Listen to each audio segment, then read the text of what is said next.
Let's dive right into this explainer and peel back the brilliant, layered storytelling of Jordan Peele's acclaimed works. If you're a fan of modern horror, you already know that a Jordan Peele film is never just a scary movie.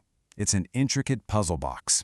Today, we're going to look closely at the hidden details, the scholarly analysis, and the historical echoes carefully woven into Get Out and Us. So let's start with a provocative question. What is the real monster in a Jordan Peele movie? Because, in these films, the true terror absolutely isn't supernatural. It isn't a ghost or a demon. Instead, the horror is deeply rooted in history, systemic, societal structures, and the psychological trauma of marginalization. Peele essentially uses the horror genre as a Trojan horse to make us confront very real, everyday atrocities. Section 1. Beyond the jump scares. Cinematic nods. To really understand the depths of these films, we kind of have to look at the surface first. These rapid-fire Easter eggs brilliantly illustrate that absolutely nothing in a Peele film is accidental. Take Peele's On Fear of Rabbits, for instance. It's suddenly reflected right there in the song Run, Rabbit, Run. Or how getting lost in the suburbs mirrors the exact isolation of the hedge maze in The Shining. The Armitage family? That name is a direct nod to a classic H.P. Lovecraft story, which totally signals cosmic horror. Oh, and in Us, that Crawdaddy boat name? It's not just a cheesy dad joke. It's actually a sly reference to a real species of crayfish that can clone itself indefinitely. He is always leaving breadcrumbs for us to follow. Section 2. Echoes of historical horrors. Let's build on that and see how these details turn into historical metaphors hiding right before our eyes. What's really interesting here is how a literal survival tactic mirrors a grim historical reality. Think about it. When Chris is tied up and about to undergo a forced lobotomy, the only way he escapes the hypnotic spell playing on the TV is by ripping the cotton stuffing out of the leather chair to plug his ears. To save his own life, he literally has to pick cotton. It's such a brilliant example of show-don't-tell storytelling. Remember when we finally see Rose's true sociopathic colors? She's snacking on Fruit Loops and a glass of milk, but look closer. She keeps the colorful cereal entirely separated from the white milk. It's this eerie, chilling visual symbol of the segregation era, quietly sitting right there on her coffee table. Section 3. The Body as a Commodity. Colonization and the Mind. Sinking a bit deeper into Get Out, we enter the realm of scholarly analysis. According to a really insightful paper from a Washington University repository, the true horror of the film isn't just murder. It's the absolute commodification of the black body. The Armitage family and their friends, they aren't out there actively burning crosses. Instead, they're running a modern-day slave trade completely disguised as admiration. They disguise this oppression through shallow, fake adoration, which heavily echoes the historical Southern obsession with the bodies of the oppressed. You hear it when Jeremy drunkenly praises Chris's genetic makeup and literally calls him a beast, completely stripping him of his humanity. Or when that elderly party guest claims black is in fashion, reducing a person's entire identity and history to just a wearable trend. Even Missy's hypnosis tool, a silver spoon, is a classic symbol of white wealth and privilege used to establish control. And honestly, it is absolutely chilling how the iconic UNCF slogan, "A mind is a terrible thing to waste," is twisted here into an act of vile racism. Which brings us to The Sunken Place. The crucial takeaway here is that this isn't just cool science fiction. It represents the ultimate loss of autonomy. When Missy sends Chris down there, he's left completely paralyzed, totally stripped of his free will. It perfectly mimics the physical and mental subjugation of historical enslavement. And visually, The Sunken Place brings sociologist W.E.B. Du Bois's theory of double consciousness right to life. Du Bois described this sensation of constantly having to look at oneself through the eyes of a white oppressor.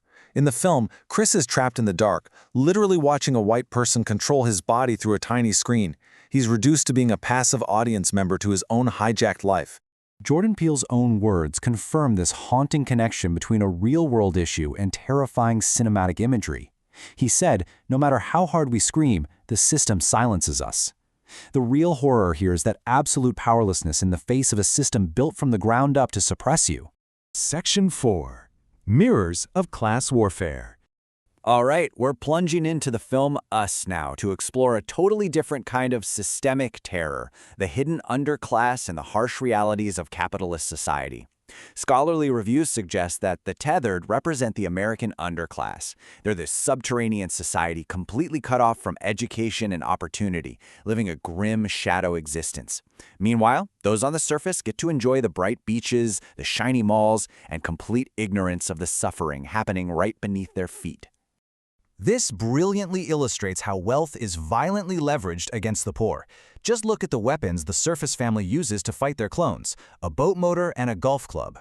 These are literal symbols of upper-middle-class privilege used to beat down the underclass.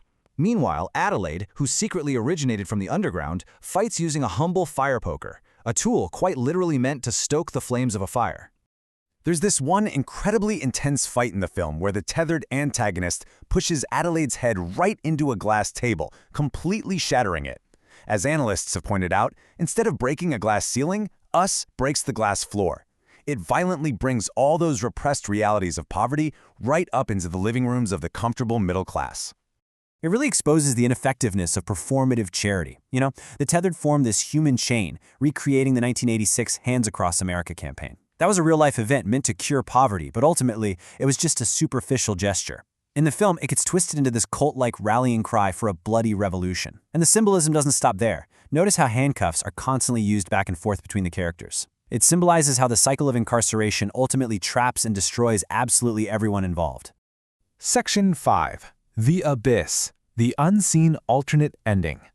Finally, let's plunge into the abyss, the original, totally devastating ending planned for Get Out. If you've seen the film, you definitely remember that massive wave of relief when the police car pulls up and it turns out to be Chris's best friend Rod. While the theatrical ending gives us a hero's victory, Peele's original vision was significantly darker and leaned way heavier into real-world tragedy.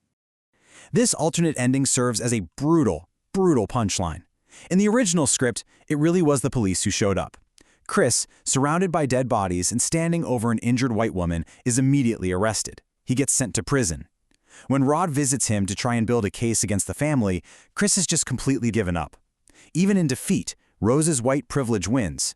Chris realizes he can't stop this atrocity from happening to others, highlighting the totally inescapable trappings of systemic racism. Producer Sean McKittrick said watching it was like, we punched everybody in the gut.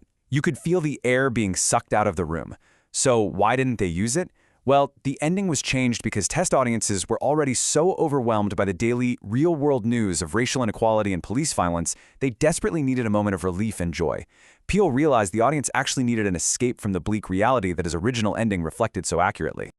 I want to leave you with this final thought to ponder. If Get Out had actually ended with Chris trapped behind bars, a victim of a system designed not to believe him, how would that have changed your experience of the film? It's a terrifying reminder of the real justice system hiding in our own world, a monster far scarier than any fictional villain. Thank you so much for joining me for this explainer, and keep looking closely at the media you consume. I promise you, there's always more beneath the surface,